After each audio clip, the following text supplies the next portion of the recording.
Assalamualaikum warahmatullahi wabarakatuh. Nama saya Rafli Maulana dari kelas HKI 1B. Hukum adat berkonsepsi komunalistik religius.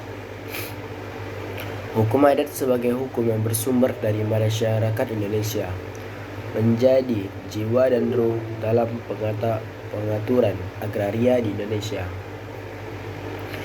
Undang-Undang Nomor 5 Tahun 1960 tentang Peraturan Dasar Pokok-Pokok Agraria, selanjutnya disebut dalam Undang-Undang PA, secara jelas menyebutkan hukum agraria Indonesia berdasarkan hukum adat yang bersifat komunalistik religius.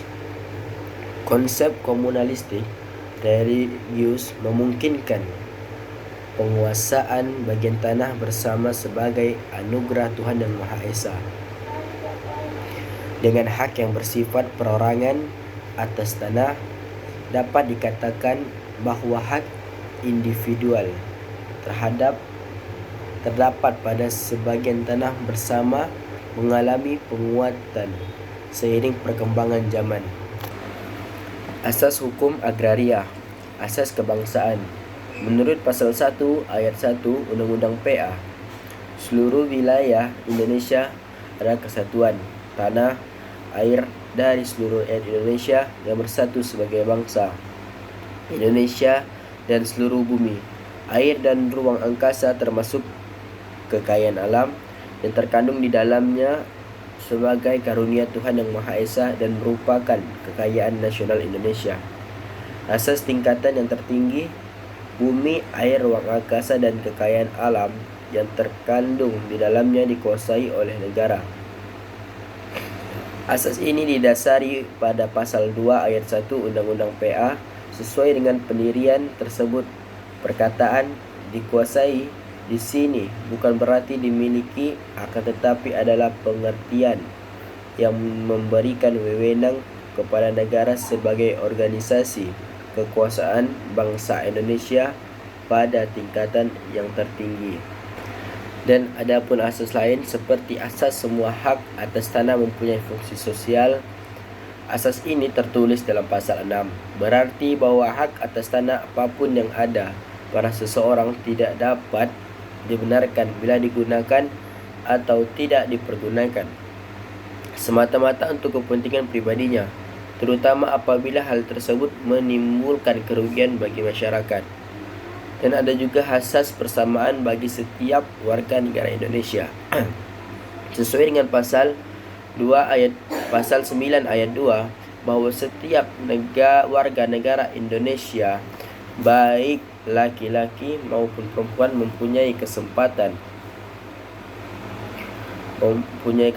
yang sama untuk memperoleh suatu hak atas tanah serta untuk mendapatkan manfaat dan hasilnya yang bagi sendiri maupun keluarganya.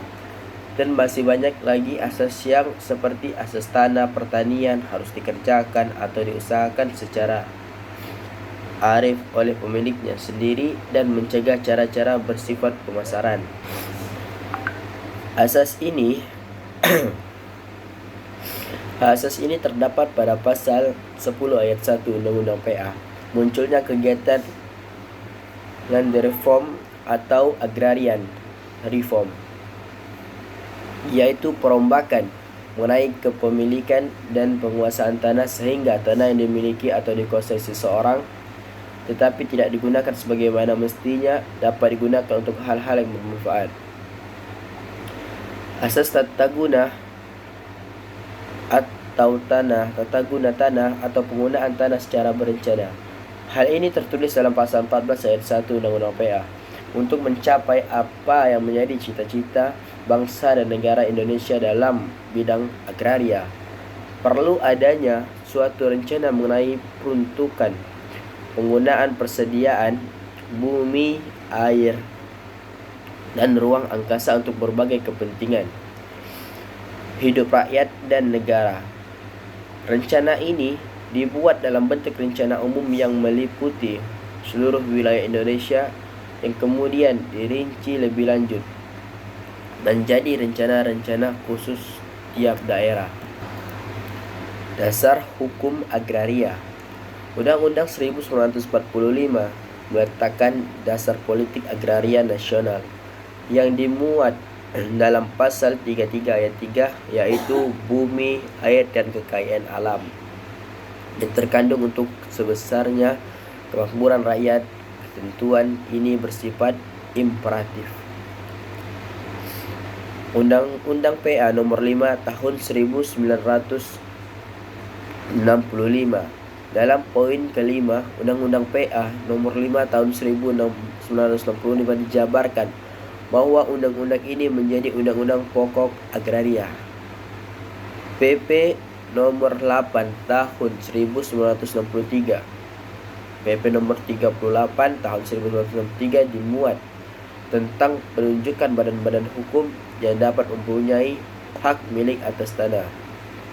PP Nomor 40 Tahun 1996 membuat tentang hak guna usaha, hak guna bangunan, dan hak atas tanah. Sekian dari saya. Wassalamualaikum warahmatullahi wabarakatuh.